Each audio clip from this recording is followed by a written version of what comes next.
오늘 우리가 함께 나눌 이야기는 이 기독교 신앙에 있어서 가장 논쟁적인 주제 중에 하나인 이신칭의에 관한 이야기입니다. 여러분, 이신칭의가 뭔지 알죠?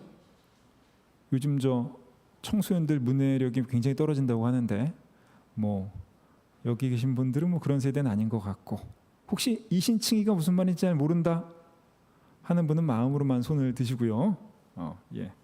이신칭의는 믿음으로 의롭게 여겨진다라는 말이죠. 루터식으로 얘기를 하자면 오직 믿음으로 구원을 얻는다. 잘 알고 있는 이야기입니다. 너무 익숙한 이야기죠. 아마 신앙을 처음 가질 때부터 항상 들어왔던 이야기일 텐데, 근데 여러분 어떻게 생각하세요? 정말 오직 믿음으로 우리가 구원을 얻는 것일까요? 아니면 그래도 좀 선한 행위가 있어야? 이 이야기를 제가 중학교 때 듣고 우리 선생님께 그렇게 여쭤본 적이 있습니다. 만일 내가 워낙 악해서 이렇게 사람을 온몸에 털을 하나씩 다 뽑아가면서 막 괴롭히면서 죽이더라도 믿음이 있으면 구원받을 수 있습니까? 라고 선생님께 여쭤봤던 기억이 있어요. 근데 대답은 기억이 안 나요. 제가 물어본 건 기억이 나는데, 여러분 오직 믿음으로 선한 행위가 없어도 구원을 얻을 수 있는 걸까요? 우리는 이제 오직 믿음으로 구원을 얻는다라고 하는 이야기를 너무 일찌감치부터 들어와서 원래 기독교는 항상 이렇게 믿어왔던 것이라고 생각을 하는데 사실 그렇지는 않습니다. 이 기독교 역사 속에서 구원을 다양하게 이해해 왔는데요. 교부 시대, 그러니까 초기 기독교 시대의 이 어거스틴이라는 신학자는, 교부죠, 인간의 구원이 전적으로 하나님의 은혜로 주어진다 이렇게 얘기를 했지만 믿음과 선행을 분리하지는 않았다고 합니다. 그리고 이제 9세기를 넘어서 중세 스콜라 신학의 가장 유명한 신학자인 토마스 아퀴나스 같은 경우는 인간이 구원을 받기 위해서는 하나님의 은혜가 필수적이지만 선행도 중요한 역할을 한다, 이렇게 이야기를 했어요. 그리고 종교개혁 당시에 이 마틴 루터가 우리가 유명한 그 솔라피데, 오직 믿음으로를 외치면서 이 오직 믿음으로 구원을 얻는다라고 주장한 것이 우리에게 전해져서 우리는 이렇게 많이 믿고 있죠. 그러니까 오직 믿음으로 구원을 얻는다, 이거는 초대교회부터 계속 이렇게만 믿어온 것은 아니고 그냥 어떤 시대의 산물입니다. 15세기 이후에 강조되어 왔던 이야기이죠. 물론 사도 바울의 이 편지 속에 들어있는 의미이긴 하지만 어쨌든 한 시대의 산물이라고 하는 거죠. 우리가 그 전통을 이어받아서, 그 종교개혁의 전통을 이어받아서 우리가 하도 듣다 보니까 이 말씀이 너무 익숙한 것뿐입니다. 그럼 다시 한번 질문을 해보겠습니다. 여러분, 우리는 오직 믿음으로 구원을 받을 수 있을까요? 아니면 우리의 선한 행위도 필요할까요? 이런 걸 묻나 싶겠지만 한번 이렇게 물어보겠습니다. 그러면 여러분은 구원을 받으셨습니까?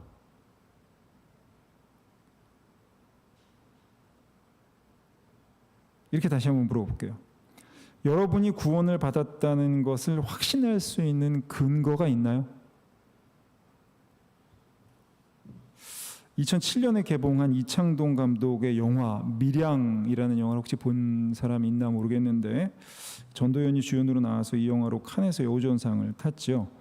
이 전도연은 주인공 신혜를 연기하는데, 이 신혜는 남편과 사별하고 어린 아들과 함께 고향인 밀양에 돌아와서 피아노 학원을 하며 살아가고 있었습니다.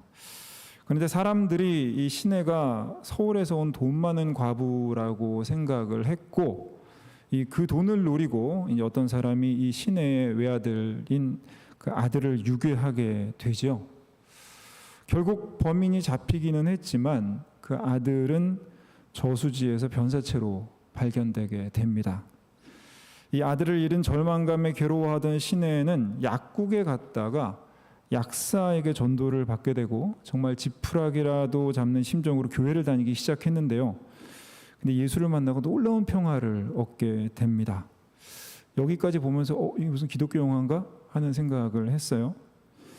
신앙생활을 정말 열심히 하던 이 시내는 원수를 사랑하라는 그 말씀을 듣고는 그 말씀에 따라서 굳이 이 교도소에 있는 아들을 죽인 살인범을 찾아가서 용서해 주려고 합니다. 그래서 살인범을 찾아가게 되는데요. 근데 감옥에서 살인범의 말을 듣고는 다시 한번 절망하게 됩니다.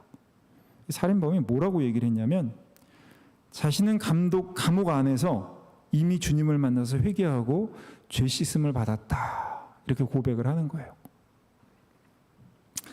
이 말을 듣고 시내는 다시 무너지고 절망하게 되는데요. 그때 시내가 이렇게 얘기를 합니다. 어떻게 내가 용서하기도 전에 하나님이 그 인간을 용서할 수 있습니까? 내가 범인을 용서하기까지 이렇게 힘들었는데 어떻게 그 인간이 내가 용서하기도 전에 용서를 받을 수 있습니까? 이 일로 이제 시내는 완전히 망가지고 정신병을 얻게 되고 이후에 여러 가지 스토리가 이어진데 그 뒤에 스토리들은 여러분이 영화를 보고 보시면 될 것 같고요. 여기서 우리가 한번 함께 생각해 볼 것이 있는데 그게 뭐냐면 그 범인은 정말 구원을 받은 것일까요? 그 범인은 정말 죄사함을 받은 것일까요? 이 범인은 감옥에서 하나님을 만나고 예수님 앞에서 죄를 고백하고 구원을 받았다고 고백을 했어요. 우리가 일반적으로 알고 있는 이 이신칭의 관점에서 보면 이 용서를 받고 구원을 받았다고 이야기할 수가 있겠죠. 누구든지 예수를 주로 고백하면 의롭다 하심을 받고 구원을 얻는다. 이게 이제 이신칭의에 대한 우리 일반적인 생각이니까요. 이런 전통적인 의미의 이신칭의의 신앙에서 우리의 행위는 구원과 별 관련이 없어지게 됩니다. 그런데 정말 그럴까요? 행위가 없어도 되는 걸까? 행위가 없이 오직 주님의 은혜만으로 구원을 받는 걸까요? 오늘 본문은 이 이신칭의의 근거가 되는 말씀인데요. 이제 출애굽기 마지막 부분에 회막을 완성하는 것으로 끝이 나고 레위기가 시작이 되면서 하나님이 회막으로 모세를 부르셔서 율법을 주시는 장면입니다. 그 첫 번째 부분이 바로 오늘 이 제사 규정, 그 중에서도 이제 번제에 관한 규정인데 이 번제는 의미상 제물을 태워서 올려드리는 제사인데 이제 그 목적은 바로 속죄를 위해서이죠. 이 오늘 본문은 소를 번제물로 바치는 규정인데 4절에 보면 세 번역으로 제가 한번 읽어보겠습니다. 제물을 가져온 사람은 번제물의 머리 위에 자기의 손을 얹어야 한다. 그래야만 그것을 속죄하는 제물로 받으실 것이다. 그러니까 사람이 죄를 지으면 그 벌로 우리가 죽어야 되는데 사람이 죽을 수는 없고 대신 소에게 그 죄를 전가해서 그 소를 제물로 바치는 것을 통해서 사람의 죄를 용서받는 것, 이것이 이제 번제의 의미라고 할 수가 있겠죠. 하나님은 정의의 하나님이시기 때문에 아무런 대가 없이 죄를 사해 주실 수는 없고 인간의 죄를 대신해서 소나 양과 같은 제물을 죽임으로 죄를 사해 주신다라고 이렇게 설명을 많이 하죠. 그런데 이 번제에 대해서 우리가 오해하는 게 하나 있습니다.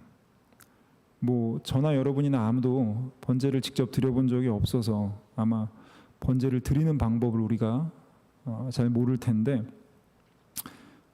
1, 2부 설교를 들으신 분들은 아실 거예요. 그래도 우리가 보통 번제를 드릴 때 사람들이 제물을 가져오면 그 제물로 제사장들이나 레위인들이 제물을 죽이는 거에서부터 자르는 일까지 다 하는 거로 생각을 합니다. 실제로 제2성전 시대, 스룹바벨 성전 시대 이후로는 사실 좀 그랬다고 하더라고요.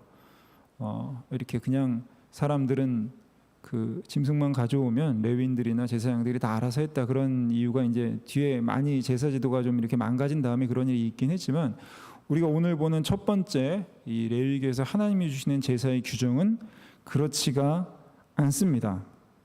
이 오늘 본문에 보면 4절과 5절과 6절에 그는 이렇게 나오는데 이걸 세 번역으로 보면 좀 전에 제가 읽은 것처럼 제물을 가져온 사람은 이렇게 이야기를 해요. 재물을 가져온 사람은 이렇게 번역을 하고 있는데, 그러니까 제사장이 아니라 레위인이 아니라 재물을 가져온 사람이 해야 할 일들을 여기서 이야기를 하고 있어요.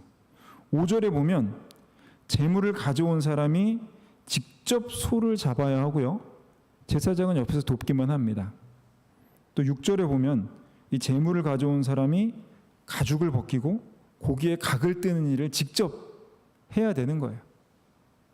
그리고 9절에도 이 재물을 가져온 사람이 내장과 다리를 물에 씻어야 하는데, 특히 이 내장에는 소의 변이 들어있고 또 뒷다리 쪽에는 변이 묻어 있을 수가 있죠. 그래서 그것을 깨끗이 씻어야 하는데, 이걸 전부 제사장이 아니라 레위인이 아니라 재물을 가져온 사람이 한다라고 하는 거예요.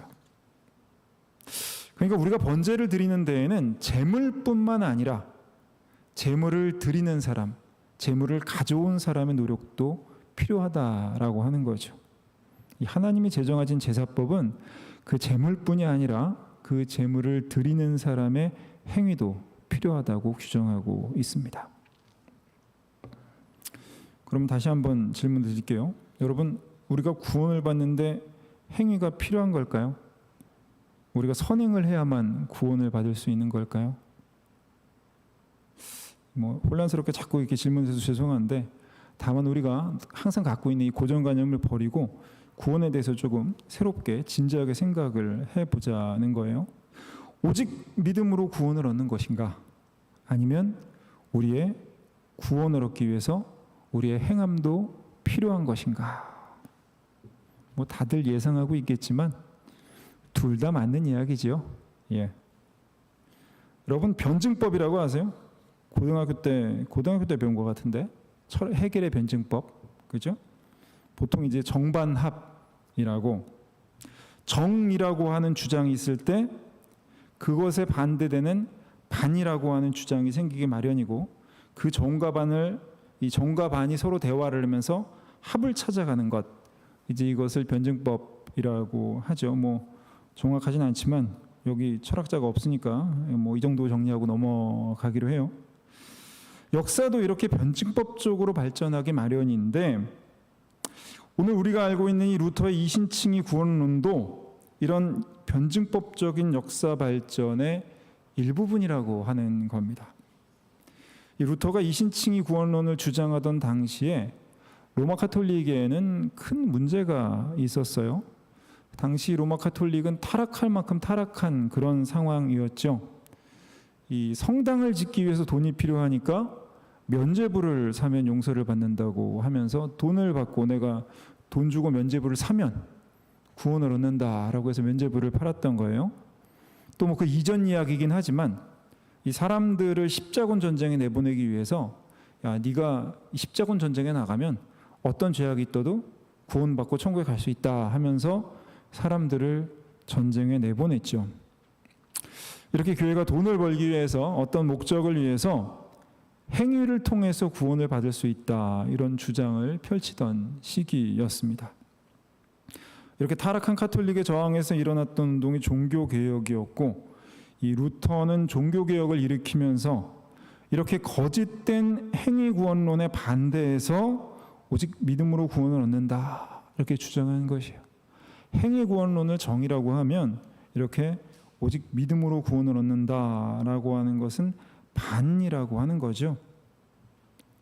다시 말해서 루터는 구원에는 행위가 필요 없다라는 것을 주장하기 위해서 이신칭의를 이야기한 것이 아니라, 행위만으로도 구원을 얻을 수 있다고 주장하며 불법을 저지르는 자들에 대항하기 위해서 믿음이 없이는 안 된다라는 것을 강조하는 주장이었다라고 하는 거예요. 사람이 참 간사한 존재죠. 우리는 듣고 싶은 말만 듣기를 원합니다. 그래서 성경도 듣기 좋은 말만 기억하죠. 여러분, 이렇게 옛날에 지금은 모르겠지만 가게만 가면 붙어있는 게 있었어요. 욥기 8장 7절에 보면 내 시작은 미약하였으나 내 나중은 심히 창대하리라. 다 알죠. 이 말씀은 듣기 좋은 말이어서. 또 이 마가복음 9장 23절에 할 수 있거든이 무슨 말이냐, 믿는 자에게는 능치 못할 일이 없느니라. 뭐 이런 말씀도 우리가 잘 알고 있죠. 이렇게 듣기 좋은 말씀만 좋아하는 게 인간의 본성이죠.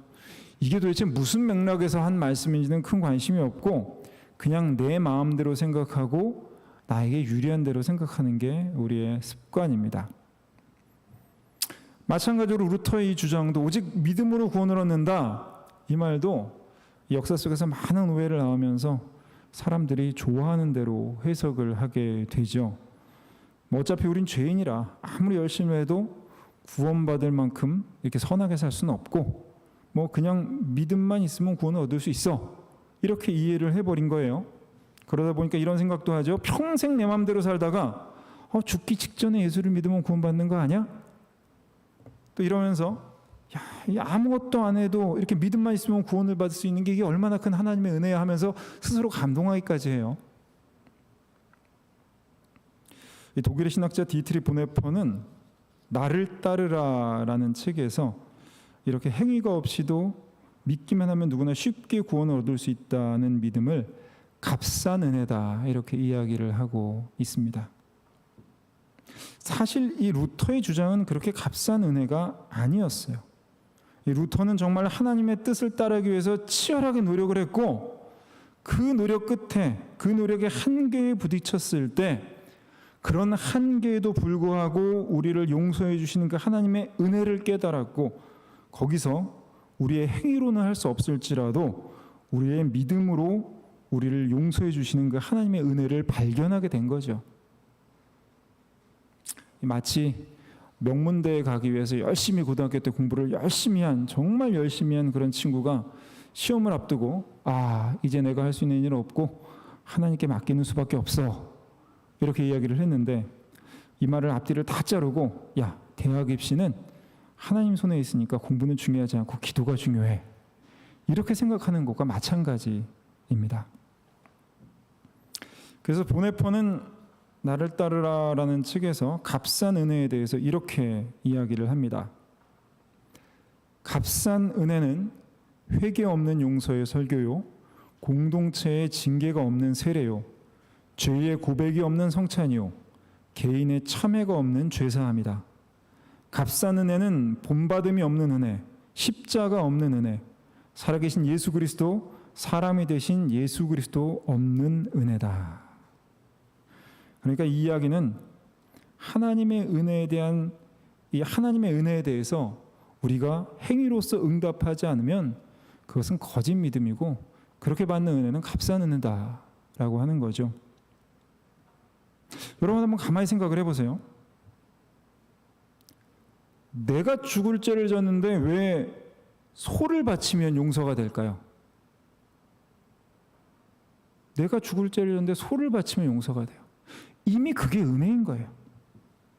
소를 바쳐도 나를 바치는 것처럼 하나님이 용서해 주시겠다는 거예요.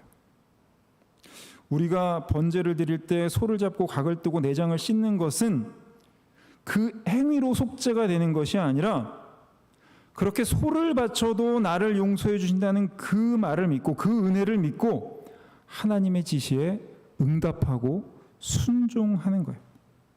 행위로 속죄가 되지는 않지만 우리가 하나님의 말씀대로 하나님의 이 제사법대로 행할 때 그 행함이 소를 잡아도 나를 바친 것으로 인정해 주시는 그 하나님의 은혜를 내가 믿는다는 증거가 된다는 거예요.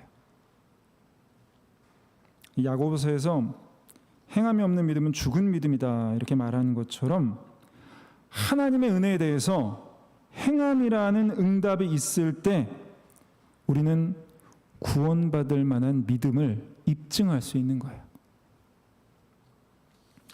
아까 그 영화 밀양에서 신의 아들을 유괴해서 죽인 범인은 정말 구원을 얻은 건가, 이렇게 물어봤었는데요. 물론 그 범인이 구원을 받았는지 못 받았는지 우리는 모릅니다. 그건 하나님만 아시겠죠. 하지만 한 가지 알 수 있는 건 만일 정말 그 범인이 예수를 영접하고 하나님의 그 은혜를 경험했다면 자신이 죽인 아이의 어머니가 찾아왔을 때 태연하게 나는 용서받았다, 이렇게 이야기하는 것이 아니라 정말 이 엄마 앞에서 무릎을 꿇고 통곡하면서 용서를 구했겠죠.